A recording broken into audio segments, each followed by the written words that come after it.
कृष्ण। आप में से कितने भक्तों के पास श्रीमद् भागवतम आप में से कितने भक्तों के पास श्रीमद् भागवतम का सेट है?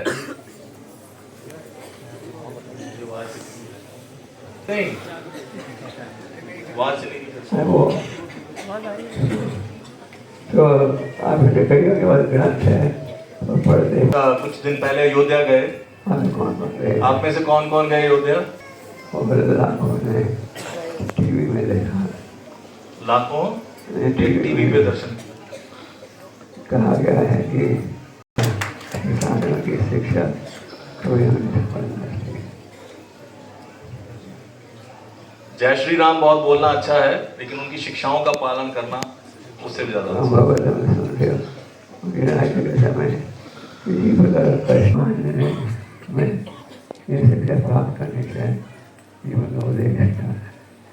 भागवतम के द्वारा में ये शिक्षा प्राप्त करनी चाहिए कि जीवन का उद्देश्य क्या है। अनेक पाठशाला महाविद्यालय है तो वहाँ और संस्थान में ज्ञान दिया जाता है। अनेक पाठशाला और विद्यालय हैं, लेकिन बहुत कम ऐसे स्थान है जहाँ पे ये उपदेश दिया जाता है। मैं पिछले हफ्ते गुजरात में था और गुजरात में सरकार ने गीता का अध्ययन कंपल्सरी बना दिया स्कूलों में।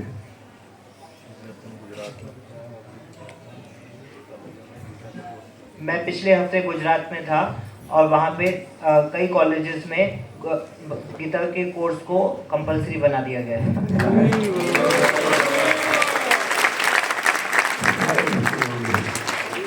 सारे स्कूलों में भारत के स्कूलों में गीता का उपदेश दिया गया छोटी आयु में।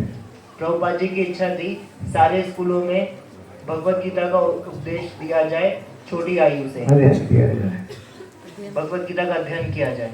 और इस समय हरियाणा पंजाब कई स्थानों में प्रयास कर रहे हैं ये आरम्भ करने के लिए। और इस समय हम हरियाणा पंजाब आदि कई स्थानों में प्रयास कर रहे हैं इस उद्देश्य को प्राप्त करने के लिए। जन्म होता है अज्ञानता में, पलते हैं अज्ञानता में, और मृत्यु भी होती है अज्ञानता में। अक्सर आप देखते हो लोगों का जन्म अज्ञानता में होता है, लोग जीते अज्ञानता में और मृत्यु भी अज्ञानता में हो जाती है। ये भाग्यशाली व्यक्ति है जो भक्ति का बीज मिलता है। लेकिन जो भाग्यशाली व्यक्ति है उसको भक्ति का बीज प्राप्त होता है। भक्ति का बीज का अर्थ है ये ज्ञान की जीवन का क्या लक्ष्य होना चाहिए। भक्ति का बीज है ये ज्ञान की जीवन का असली लक्ष्य क्या होना चाहिए। और जब तक हम इस ज्ञान को नहीं अनुकूल करें जीवन व्यर्थ माना जाता है। और यदि इस ज्ञान को हम अनुकूल नहीं करें तो जीवन को व्यर्थ माना जाता है। एक प्रसिद्ध भक्त ने कहा मनुष्य जन्म पाए राधा कृष्ण जाने सुनिया पीछा पाए। एक प्रसिद्ध भक्त ने कहा है मनुष्य जन्म पाया राधा कृष्ण ना बाजिया जानिया सुनिया विष खाई। जब तक आपके बड़े अच्छे संस्कार नहीं हो भक्ति योग में नहीं जुड़ते। प्रभुपाद कहते थे जब तक आपके बड़े अच्छे संस्कार ना हो तब तक आप भक्ति योग में नहीं जुड़ सकते।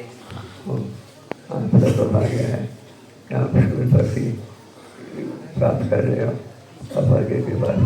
तो आप सबका सौभाग्य है, आप शुद्ध भक्ति प्राप्त कर रहे हो प्रभुपाद की कृपा से। सौभाग्य ने वृंदावन को त्यागा 70 साल की आयु में। प्रभुपाद जी ने वृंदावन को त्यागा 70 वर्ष की आयु में। बहुत ही खूबसूरत विग्रह है, बहुत ही खूबसूरत विग्रह है। आप में से कोई भक्त गए हैं लॉस एंजलिस? आप में से कोई भक्त गए लॉस एंजलिस? तो भगवान ने प्रभुपाद कहा आप तुमने विदेशों में कृष्ण भक्ति की स्थापना की है भारत में लौट को। तो फिर भगवान ने प्रभुपाद से कहा कि आपने विदेशों में कृष्ण भक्ति की स्थापना की, अब आप भारत में करो। प्रभुपाद जी ने विदेशों में स्थापना करने के बाद भारत में लौटे। तो प्रभुपाद जो है विदेशों में स्थापना करने के बाद भारत लौटे। वैसे तो विदेश जाने से पहले प्रभुपाद जी ने बड़ा काफी समय काटा दिल्ली आपके दिल्ली शहर में। वैसे तो प्रभुपाद ने विदेश जाने से पहले काफी लंबा समय काटा आपके दिल्ली शहर में। जैसे आप जानते हैं प्रभुपाद जी निवास कर रहे थे वृंदावन में राधा दामोदर मंदिर।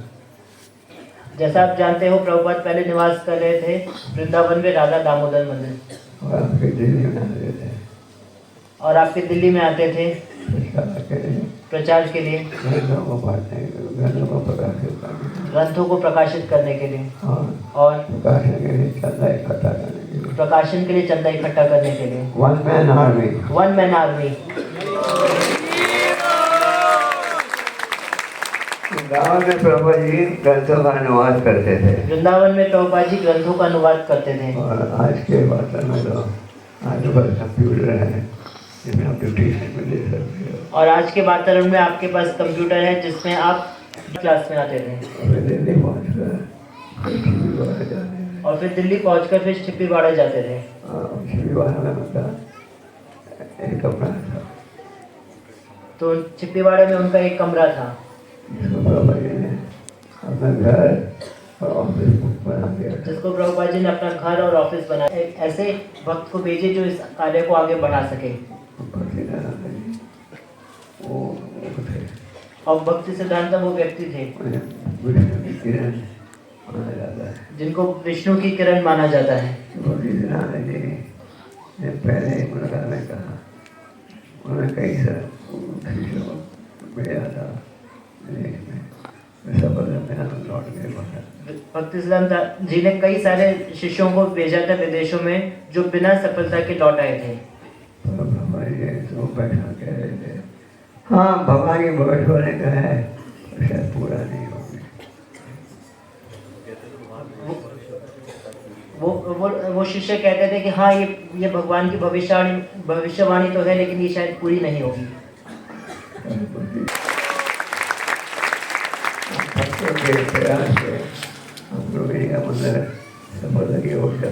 आप सब भक्तों के प्रयास से आपका रोहिणी मंदिर समाप्ति की ओर जा रहा है। और जैसा आप जानते हो इसका उद्घाटन कब होगा?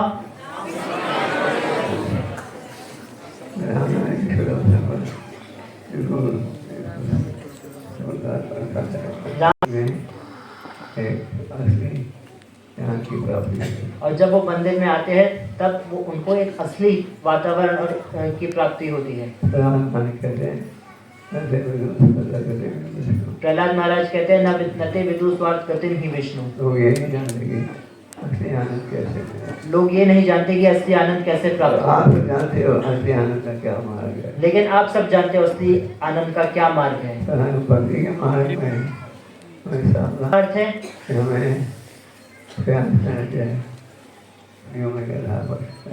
कि हमें प्रयास करना चाहिए भक्ति के नियमों का पालन करने का।